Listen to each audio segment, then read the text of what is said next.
warahmatullahi wabarakatuh. Halo teman-teman semuanya, welcome to Ngopik, ngobrol pikiran ke hati cantik. Nah, bersama dengan saya di sini Hanifa RAZ. Kali ini gue akan ngobrolin seputar pelatihan yang ada di Kohati. Apa sih pelatihannya? Pelatihannya namanya LKK, latihan khusus Kohati. Nah, tenang aja guys. Gue di sini nggak cuma hanya sendiri, tapi ada bintang tamunya nih. Bintang tamunya siapa sih? Penasaran kan kalian? Kita panggil dia, ini dia. 1, 2, 3. Tada! Ini dia. Namanya Fania. Coba say hello untuk teman-teman semuanya. Halo semuanya, Yunda yang ada di sana, Kanda yang ada di sana, Abang Da juga, semuanya pokoknya. Salam kenal, aku Fania. Salah satu kader Kohati dari KOFA, Komisariat Fakultas Adab dan Humaniora UIN. Oke, ini udah ada nih sama Fania. Sekarang kita mau ngobrol-ngobrol ya Fania terkait LKK latihan khusus Kohati. Nah, mungkin teman-teman yang belum tahu apa itu LKK, nanti ada di bawah ini ya penjelasan tentang LKK. Definisi LKK itu apa sih gitu. Nah, oleh karena itu saya ada banyak pertanyaan nih untuk kader KOFA kali ini. Pastinya nggak mungkin kan ya KOFA ini mendelegasikan kader-kadernya itu dengan cuma-cuma gitu. Pastinya harus ada outputnya dari pelatihan tersebut. Nah, kali ini gue mau ngetes nih dengan sharing-sharing ya. Fani udah siap nih? Siap nggak siap ya? Oke. Pertanyaan pertama. Deng. Apa nih ya? Apa sih keresahan Fania gitu? Kenapa Fania milih untuk melakukan pelatihan LKK ini? Ini ya, soalnya yang pertama berangkat dari perjalanan spiritual ya Kak. Pertama, karena pengen melakukan perjalanan spiritual, apa sih? Jadi kayak pengen nyoba buat lebih mengenal diri sendiri, kayak memahami gitu apa sejatinya itu gimana sih kayak gitu. Terus yang kedua pengen biar apa ya, merasakan kalau misalnya karena kita tuh kalau misalkan abis LKK pasti ada aja yang beda ya Kak ya, kayak gitu kan. Jadi kayak pengen biar buat mancing aja biar bisa berpikir kritis gitu. Oh gitu. Emang selama ini sebelum Fania LKK sebagai perempuan, Fania ngerasa kayak gimana sih gitu? Katanya ada perjalanan spiritual, mungkin boleh diceritain gitu? Oh ya, mungkin kalau perjalanan spiritual itu sendiri lebih ke healing bisa juga, lebih kayak ke healing juga, lebih kayak ke lebih ya biar mengenal diri sendiri aja gitu Kak. Ya gitu. Kan sebelumnya belum apa ya, sebelumnya cuma kayak dengar-dengar aja nih mengenai isu perempuan di luar sana, tapi kayak nggak yang benar-benar mendalami kayak ikut webinar kayak gitu kan enggak belum. Nah setelah LKK ikut, terus ada materi-materi yang sangat bagus di sana, jadi di situ mulai kayak kembangin, mulai belajar, mulai coba ngerti gitu Pak. Nah, sebelum Fania berangkat LKK nih, kira-kira persiapan secara moral ataupun material kayak gimana? Misalnya kan gue pernah nih ikut LKK nih tahun 2019. Sebelum itu gue pembekalan dulu nih sama kakak-kakak, nanya-nanya selain emang pengalaman aja. Tapi selain itu mungkin gue pernah ngebaca buku-buku tentang perempuan. Kenapa sih perempuan ini seperti ini dan seperti itu gitu? Kenapa perempuan ini dijadikan sebagai simbolis aja gitu? Makanya gue penasaran dengan mengikuti LKK. Kalau menurut Fania sendiri gitu, persiapan apa sih yang sebelum Fania itu berangkat gitu? Persiapannya pertama sama sih berangkat dari Tahani juga. Nggak lupa kayak pembekalan juga, upgrading juga, pembekalan sama kakak yang udah pernah LKK, nanya-nanya juga, terus pembekalan sama kayak master gitu juga. Terus yang kedua apa ya, bikin jurnal juga, mulai nyoba bikin jurnal, cari-cari buku terkait jurnal yang pengen dibikin gitu. Itu sih Kak. Oh iya, tuh teman-teman yang ada di rumah gitu atau kadar-kadar Kohati atau Kova, biasanya kalau pelatihan itu ada persyaratan ya, itu biasanya udah ada di proposal. Jadi sebelum berangkat itu ada persyaratan kayak buat jurnal ataupun buat makalah. Nah, dari sana teman-teman harus persiapan secara matang sebelum berangkat gitu. Oke, nih lucu banget. Satu hal momen yang paling berkesan ketika LKK. Momen ya pas LKK itu ini sih Kak, itu LKK itu kan kita bukan dari Ciputat aja ya, bukan dari komisaris kita aja, banyak dari teman-teman yang di luar, ada yang dari Lampung, ada yang dari NTT di situ. Jadi kayak kita punya koneksi, kita punya relasi di situ. Itu salah satu pengalaman banget sih, dan juga apalagi ketika berada di dalam forum itu Kak. Itu benar-benar pengalaman yang menurut aku tuh gak bisa didapat di luar sana juga. Oh iya, Ketika kita berada di dalam forum itu.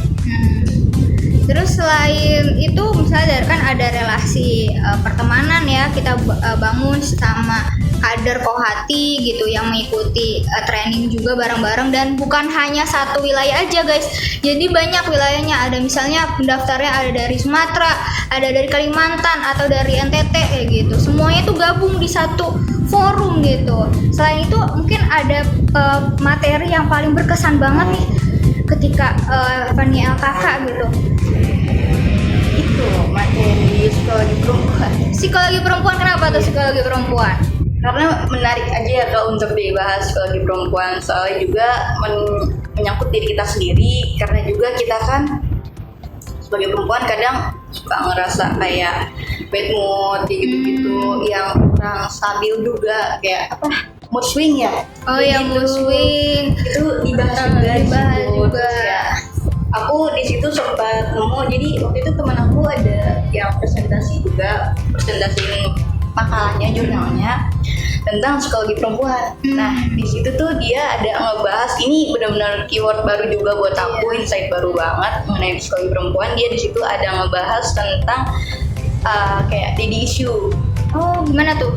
Jadi daddy issue tuh kayak perempuan yang apa ya, dia tuh nggak dekat sama ayahnya kayak gitu, tapi dia mengharap nggak dekat dari ayahnya, tapi dia tuh ngarepin itunya dari suaminya, ngarepin kasihnya dari suaminya, sampai akhirnya entah suaminya ataupun pacarnya itu dia jadi kayak apa ya, ngemis-ngemis gitu loh ke suaminya atau ke pacarnya kayak gitu. Oh, tapi ya kalau misalnya ngomongin tentang daddy issue kayak gitu, memang ketika memang kasih sayang ataupun sebuah rasa sayang itu nggak tersampaikan ya, kadang kita juga nyari-nyari siapa nih orang yang bisa memberikan kita itu rasa sayang itu sih. Iya kayak gitu. Terus kira-kira nih apa sih yang paling yang paling ngeselin gitu, pengalaman apa yang paling ngeselin ketika berangkat ataupun ketika forum ataupun ketika setelah LKK gitu? Pengalaman ngeselin. Ada nggak pengalaman yang membuatnya kesel banget sih gue, kenapa harus kayak gini-gini gitu? Paling itu aja sih, waktu pas lagi LKK tuh airnya sempat mati di situ. Fasilitas ya. Kendala teknis aja di situ banyak. Iya. Gitu sih. Fasilitas ya. Iya nih kadang lucu juga gitu kan, gue waktu itu juga LKK di Surakarta ya, di Solo. Terus di sana tuh deket banget sama sawah, jadi setiap kita habis selesai training gitu, forum, diskusi, kita pasti makannya tuh deket-deket sawah. Oh iya. Iya, jadi kan lucu juga ya. Tapi ya satu sisi mungkin enak kayak gitu, tapi satu sisi kayak panas coy gitu. Banyak binatang juga ya. Iya, nyamuk ataupun yang lainnya kayak gitu sih, lucu aja. Terus nah gue mau nanya nih, setelah training, setelah melakukan forum selama seminggu, kemudian pulang ke Ciputat, pulang ke komisariat atau Kova.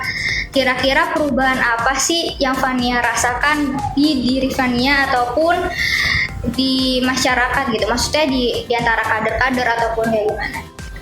Itu gue perubahannya tuh agak lebih nyenek dikit, karena setelah itu bener-bener pas lagi balik lagi ke yang pertama aku bilang, itu kan merupakan perjalanan spiritual aku juga. Jadi di situ aku ada sedikit kayak dapat sedikit tamparan juga, oh ternyata kayak gini ya, oh ternyata gini, yang tadinya aku tuh kayak kurang bisa untuk ya berdiskusi di luar gitu, kayak untuk berpikir kritis itu juga kurang kayak gitu-gitu. Semenjak aku habis dari LKK, habis aku menempuh itu, aku jadi bisa nih kayak mulai kayak oh ini harusnya nggak gini-gini, harus kayak gini, kayak mulai kepancing lah pikiran-pikiran buat kayak gitu, pikiran kritisnya. Terus juga kayak sebelumnya aku kayak belum bisa kan kayak ngomong nih di depan banyak, atau kayak mimpin forum atau ngomong depan gitu-gitu, aku belum kayak gitu. Nah pas lagi LKK itu benar-benar dipancing banget gimana caranya biar aku tuh bisa buat ngomong. Jadi itu juga bikin aku kayak jadi terbiasa, dan lama-lama aku jadi kayak jadi kayak mau gak mau aku harus biasain, dan itu jadi kayak mindset sendiri yang akhirnya aku ya udah biasa kayak gitu. Terus juga Kak, di situ itu kan pas kita lagi LKK itu kita tuh dibikin gimana caranya kita buat berpikir kritis, gimana caranya kita tuh pokoknya nggak boleh pasif lah di situ ya. Betul. Jadi aku gimana caranya aku kayak mancing, ayo dong bikin pertanyaan nih gitu, ayo nanya gitu, ayo pikir kayak mancing aku buat berpikir kritis. Dan di situ aku bukannya nggak senang atau apa, aku malah senang, jadi kayak buat ngembangin diri aku sendiri di situ. Gitu sih. Kadang ya kita ngerasa kalau misalnya banyak nanya itu kita dibilang sotoy, ataupun ih lu nanya mulu mancing gue ya kayak gitu. Padahal sebenarnya bertanya itu adalah salah satu bukti ketika teman-teman itu memperhatikan gitu. Ketika teman-teman itu memperhatikan satu case atau memperhatikan materi yang disampaikan, pasti ada terbesit, ini bener nggak ya, ini betul nggak ya, dari yang pernah teman-teman itu dapatkan sebelumnya, pengetahuan sebelumnya. Nah makanya ketika bertanya itu sebenarnya bagus gitu, berarti teman-teman itu berpikir, tandanya bukti teman-teman itu berpikir kayak gitu. Nah salah satunya ketika memang di forum itu untuk melatih satu skill berbicara, retorika, itu benar adanya gitu. Dan itu mungkin salah satu perubahan yang kecil, kalau menurut orang-orang itu kecil bagi yang suka ngomong, tapi kalau menurut orang-orang yang pendiam, orang-orang yang introvert, itu suatu perubahan yang luar biasa gitu ya. Nggak semua orang bisa speak up gitu, nggak semua orang bisa mengemukakan pendapatnya kayak gitu. Bagus sih, bagus.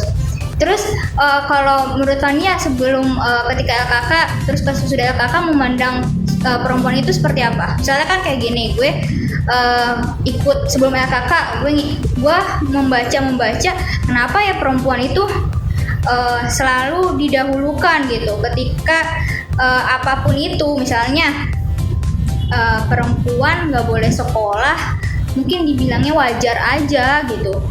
Terus tapi ketika gue setelah LKK, gue nganggap perempuan gak sekolah ternyata bukan hanya faktor ekonomi, ternyata ada faktor-faktor yang lain. Misalnya kayak suatu budaya di suatu keluarga tersebut yang mendahulukan laki-laki yang boleh sekolah, perempuan yang gak boleh sekolah. Nah itu kan sudut pandangnya berubah ya. Nah kalau misalnya Fania sendiri nih, ada gak sih perubahan sebelum ikut LKK atau sesudah ikut LKK tentang perempuan itu sendiri gitu? Tentang memandang perempuan mungkin kali ya? Iya betul. Kalau itu tentang perempuan lebih ke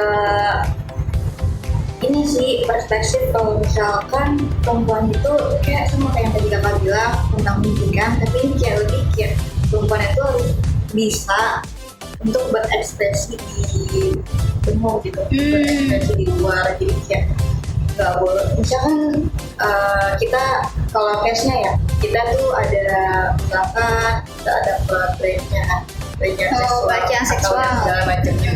Itu kadang korban dari pelecehan tersebut juga suka nggak mau kan buat speak up, nggak berani. Karena satu, dia juga takut faktor keamanan dia, terus dia juga malu, terus kayak nggak ada yang menjamin keamanan dia juga. Jadi kayak di situ tuh sebenarnya nggak gitu, kita tuh kayak harus lebih memberanikan diri untuk berekspresi juga, untuk berspeak up gitu kan. Kalau misalkan gue habis ini nih, gue nggak bisa kayak gini, gue harus nyari perlindungan kayak gitu. Perlindungan yang dimaksud tuh kayak kan ada ya kak, kayak dari Komnas Perempuan itu katanya gitu loh. Mis, ketika memang LKK kan kadang kita dibuka tuh isu-isu keperempuanan apa aja, terus kita melihat isu-isu gender bukan hanya yang terjadi dalam perempuan tapi juga laki-laki gitu. Jadi melihat dua perspektif yang berbeda sih. Jadinya kita dari yang sebelumnya nggak tahu menganggap itu hal-hal yang lumrah aja, ternyata ketika masuk ke forum tersebut, wah tidak seperti itu ya. Ternyata tidak 100% yang putih itu putih, yang hitam itu hitam begitu ya. Oke, nah kayaknya nih satu lagi kayaknya nih, kasih pesan-pesan dong buat teman-teman kader nih, kader ataupun calon yang mau LK gitu. Buat teman-teman kayak gimana? Buat teman-teman kader Kohati mungkin ya kayak lebih spesifiknya ya, spesifik agak atau enggak yang lain juga. Kohati jangan takut untuk berekspresi yang tadi, terus mulailah menunjukkan eksistensi diri kita, kembangin diri kita. Terus dimulai dari mana? Dimulai dengan kita melakukan latihan-latihan yang ada di HMI maupun di Kohati. Mulai dari situ aja dulu. Dari situ juga kita kan bisa mulai ngembangin diri kita. Terus juga jadikan aja wadah HMI maupun Kohati sebagai wadah untuk pengembangan diri. Dari situ pun kita nanti bakal belajar. Kalau misalkan kita aktif, kita ikutin alurnya, maksudnya alur dari situ kayak ada LK nih kita ikut, ada LKK kita ikut kayak gitu. Tapi bukan asal ikut aja ya, ada tujuannya dan ada maksudnya sendiri itu. Nanti pasti bakal sampai di tujuan kita awal untuk ngembangin diri dan juga untuk meningkatkan eksistensi diri kita dan segala macam. Oke. Ada pesan nggak buat HMI-nya nih dalam memandang perempuan, memandang Kohatinya gitu? Ada nggak pesan? Ada sih sebenarnya. Apa tuh boleh disampaikan nih? Kan yang nonton bukan hanya laki-laki, bukan hanya perempuan, tapi laki-laki juga. Itu HMI ya. Ya sih, mulai sama-sama aja saling merangkul antara Kohatinya maupun HMI-nya. Soalnya di sini juga kan kita sama gitu, kita satu organisasi, kita satu wadah, satu naungan. Ya maksudnya jangan gini loh, dia kan Kohati, udah dia aja, dia kan perempuan, dia Kohati, udah urusin urusan itu aja, nggak kayak gitu, nggak sepenuhnya begitu. Jadi sih. Nah itu tuh pesannya note ya ke HMI-1 nih yang di luar sana, bukan hanya di Ciputat nih, di cabang-cabang yang lainnya. Jangan lupa untuk saling membantu Kohati maupun HMI-1-nya. Jadi ketika teman-teman jalan itu selaras gitu, sama saling bantu, saling membangun relasi yang sehat antar kader, antar pengurus kayak gitu. Oke guys, udah di penghujung acara, tapi tenang aja guys. Abis ini kita akan games. Oke, pertanyaan pertama. Kapan Kohati didirikan menurut kalender Masehi? A. 17 September 1966 Masehi. B. 17 September 1967 Masehi. C. 17 September. Kayaknya dia kayak yang bagus. Capek banget ya Gil. Chat tuh cek atau Master Kova, terus tanya udah makan apa belum. Udah makan atau belum? Terketum-ketum.